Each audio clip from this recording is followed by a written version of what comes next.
You could have the Simons, Lillard, Kyrie starting lineup. Defense. There's some defense. Juggernaut. Can you imagine how fun it would be to watch him feud with the mayor of Portland and stuff? He's like, I will not get regular health checks.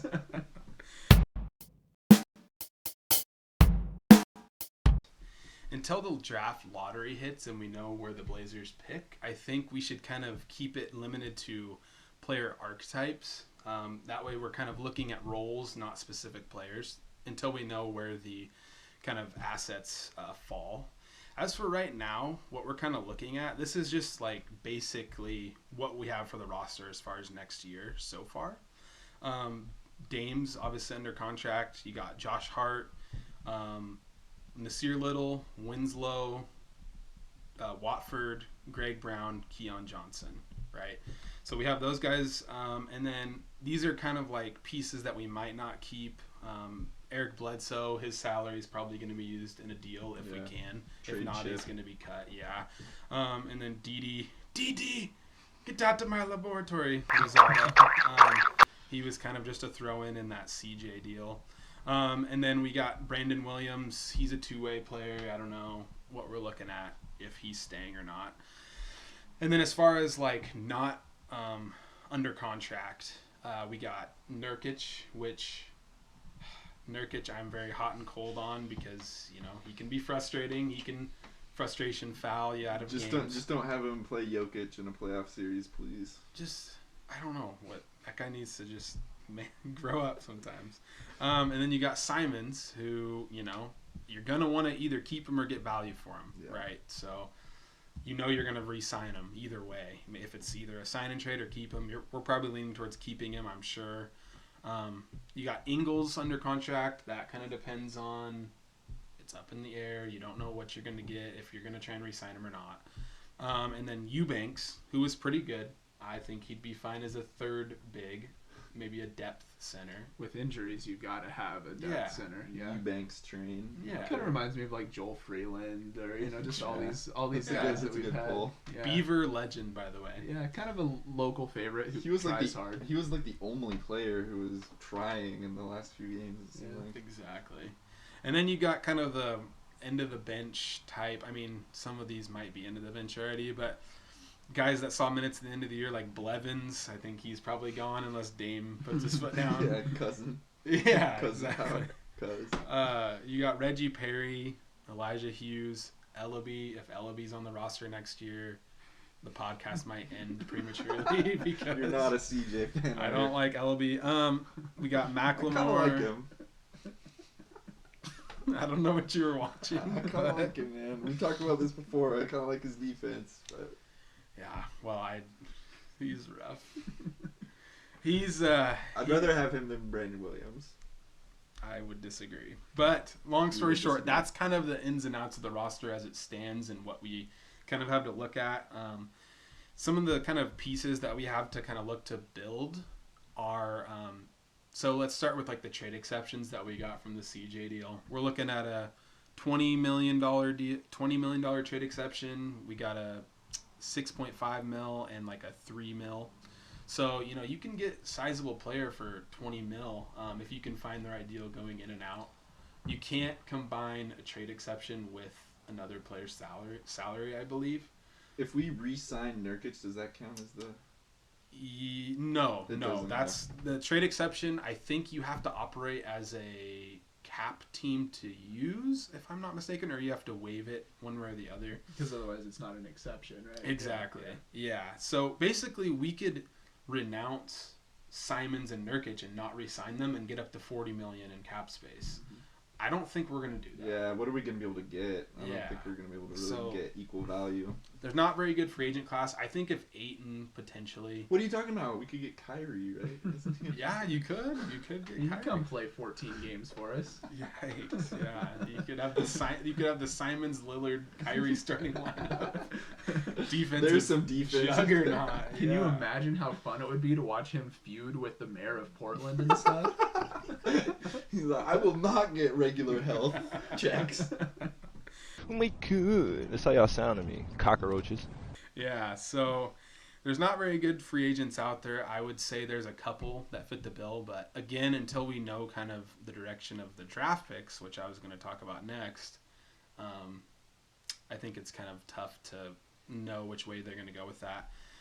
Jeremy Grant is the way they're going. Yeah, probably if they can get him. Dame's buddy, right? Thanks to, that when you got to make Dame happy, Blevins.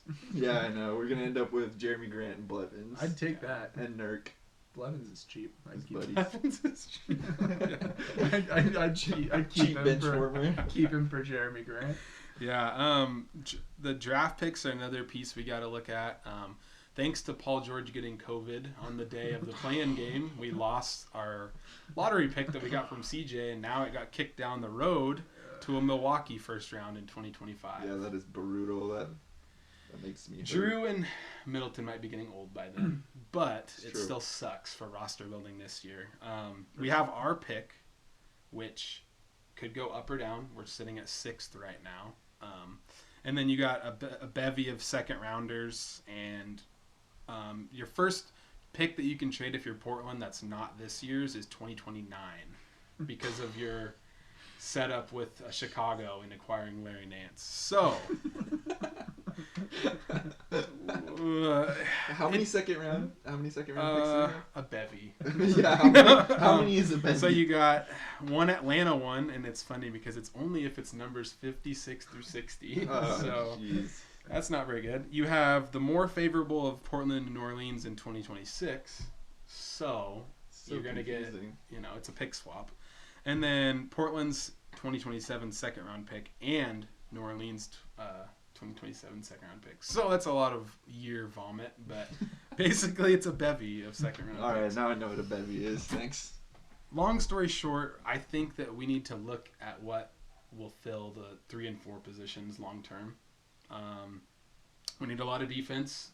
I would say we, as the Blazers, need more playmaking and just general depth because you've got gaping holes at 3 and 4 unless you think that Justice Winslow is the answer. Or Watford. I think both of those are actually really good depth bench pieces. But honestly, Watford is intriguing to me. Yeah. Could he be our Draymond? No. Is that overselling it a little bit? Yeah, I'd say that's overselling a future Hall of Famer, probably. I don't know. He was a second round pick. Draymond was. Yeah. Sometimes you got to get lucky with just like random players that fit those roles perfectly. I mean, well, yeah. What do you guys think as far as like what do you want? Like, do you want long defenders? Do you want somebody that can shoot the three? Like, what are we looking for? Do you guys think? The thing with the draft, I've always felt like is you always draft talent over position, which is hard because that's pretty much the opposite of what you're saying. You're saying we have those holes to fill, and I get it, but like in years past where we've drafted Zach Collins over Donovan Mitchell and that sort of thing, it's like you don't think that like Dame, CJ, and Donovan Mitchell could have played together. They could have figured it out. I know that there's a lot. They'd be small and stuff like that, but just that amount of talent on that team, it would have been very interesting to see.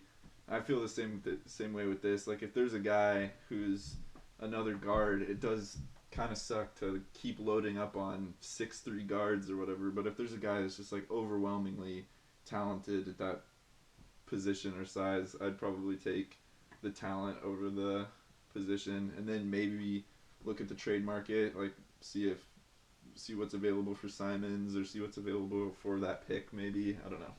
Yeah. I mean, I think you have to kind of look at it holistically, both the guys you're drafting and the guys you're going out and trying to get. Like if we can keep Josh Hart and go get Jeremy Grant, then I think that the draft we just look for talent and we look for like developing someone down the road. I mean, maybe if we can get another Simons, do it, because then we can trade one of those two, for someone down the line and not have to make this horrible choice of Dame or Simons because now we have 3. So like if we can't get a 4 at all, like if there's just no one out there for us to go get, then yeah, I mean, you kind of have to draft some size because otherwise we're just going to get eaten alive. The thing that's brutal about that too is the draft is before I know. so it's like you don't really know what you're going to have during the draft, which makes it a little extra hard. Yeah, and so in general, I think I just agree with you that I think you have to go for talent, but if we can't go out and get anybody to fill those holes, then it's going to be,